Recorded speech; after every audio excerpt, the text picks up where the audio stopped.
नमस्कार प्रिय भक्तजनों, आप सभी का कहानी किस्से चैनल पर हार्दिक स्वागत है। दोस्तों, पुरुषोत्तम मास की शुरुआत हो चुकी है। 17 जुलाई 2023 से पुरुषोत्तम मास की शुरुआत हुई है। पुरुषोत्तम मास का महात्म्य की कथा आज से हम रोज सुनेंगे। तो आइए आज अध्याय 1 सुनते हैं। कल्पवृक्ष के समान भक्तजनों के मनोरथ को पूर्ण करने वाली, वृंदावन की शोभा के अधिपति, अलौकिक कार्यों द्वारा समस्त लोग को चकित करने वाले वृंदावन बिहारी पुरुषोत्तम भगवान को नमस्कार करती हूँ। नारायण नर नरोत्तम तथा देवी सरस्वती और श्री व्यास जी को नमस्कार कर उनकी जय करने की इच्छा करती हूँ।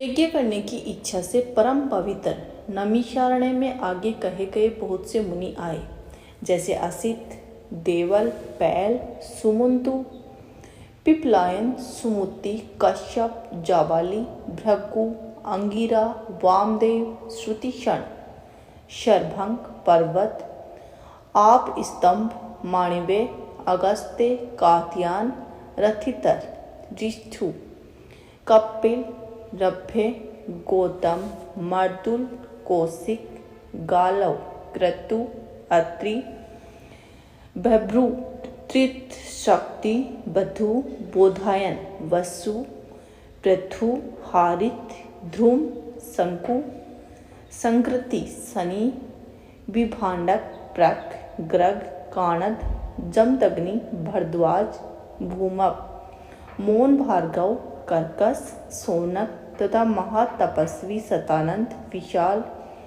व्रत, विष्णु, चर्जर, जय, जंगम, पार, पास्तर, पूर, महाकाय, जैमिनी, महागीर्व, महाभाऊ, महोदर, महाबल, उद्दालक, महासेन, आरत, आलक मत्प्रिय, उद्रुभाऊ, उद्रपाद, एकपाद, दुध्रव, उग्रशील, जलासी, पिंगल, अत्रि, द्रिभु, सांडीर, करुण, काल, कलव्य, कैलाधार, श्वेतभाऊ, रोमपाद, कद्रु, श्वेताश्वर, आधे, सरभंग व पर्थु सर्वस आदि।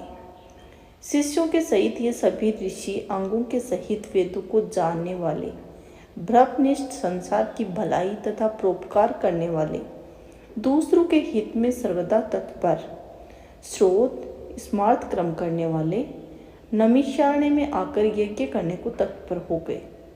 इधर तीर्थ यात्रा की इच्छा में सूत जी अपने आश्रम से निकले और पृथ्वी का भ्रमण करते हुए उन्होंने नैमिषारण्य में आकर शिष्यों के सहित समस्त मुनियों को देखा।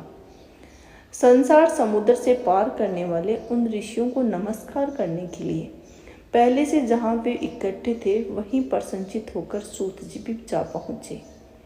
इसके अनंतर पेड़ की छाल को धारण करने वाले प्रसन्न मुख, शांत, परमार्थ विश्रांत, समग्र गुणों से युक्त, संपूर्ण आनंदों से परिपूर्ण, राम नाम मुद्रा से युक्त, गोपी चंदन मर्तिका से दिव्य, चक्र का छापा लगाए, तुलसी की माता से शोभित, जटा मुकुट से भूषित, समस्त आपत्तियों से रक्षा करने वाले, अलौकिक चमत्कार दिखाने वाले, भगवान के परम मंत्र को जपते हुए समस्त शास्त्रों के सार को जानने वाले, समस्त प्राणियों के हित में संकलन, जितेंद्रिय तथा क्रोध को जीते हुए जीवन मुक्त, जगद्वंत श्री व्यास जी की तरह, उन्हीं की तरह आदि गुणों से युक्त होकर उनको देखकर उस नैमिषारण्य में रहने वाले समस्त महिषीगण सहसा ही उठ खड़े हुए, विविध प्रकार की विचित्र कथाओं को सुनने की इच्छा प्रकट करने लगे तथा नम शबराव सूत जी प्रसन्न होकर सब ऋषियों को हाथ जोड़कर बारंबार दंडवत प्रणाम करने लगे। ऋषि लोग बोले, हे सूत जी, आप चिरंजीवी तथा भगवत्व हो। आप हम लोगों को अति सुंदर आसन लगाया है। हे महाभाग, आप थके हैं, यहाँ पर बैठ जाइए। ऐसा सब ब्राह्मणों ने कहा। इस प्रकार बैठने के लिए कहकर जब सब तपस्वी और समस्त जनता बैठ गई, तब विनय पूर्वक तपोव्रत समस्त मुनियों से बैठने की अनुमति लेकर प्रसन्न होकर आसन पर सूत जी बैठ गए।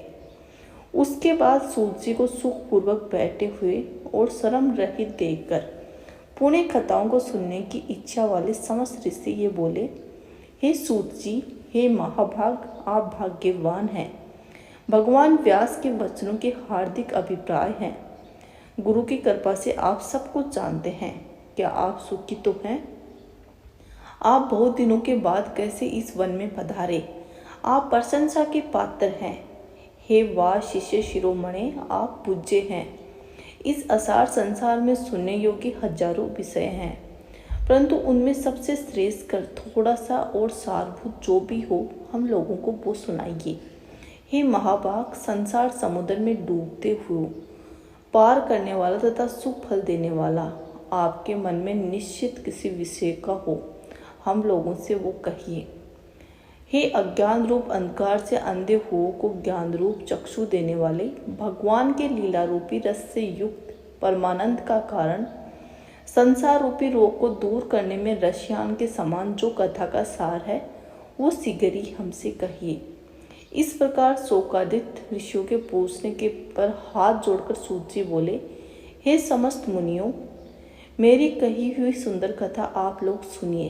हे विप्रो, पहले मैं पुष्कर तीर्थ को गया। वहां स्नान करके पवित्र ऋषियों, देवताओं तथा पितरों को तर्पणादि से तृप्त करके जब समस्त प्रतिबंधों को दूर करने वाली यमुना नदी के तट पर गया, फिर कर्म से अन्य तीर्थों को जाकर गंगा तट पर गया, पुनः काशी आकर अनंतर गया तीर्थ पर गया, पितरों का श्राद्ध कर तब त्रिवेणी पर गया। उसके बाद कर्सना के बाद गंडकी में स्नान करके पुलह ऋषि के आश्रम पर गया, धेनुमती में स्नान करके फिर सरस्वती के तीर पर गया।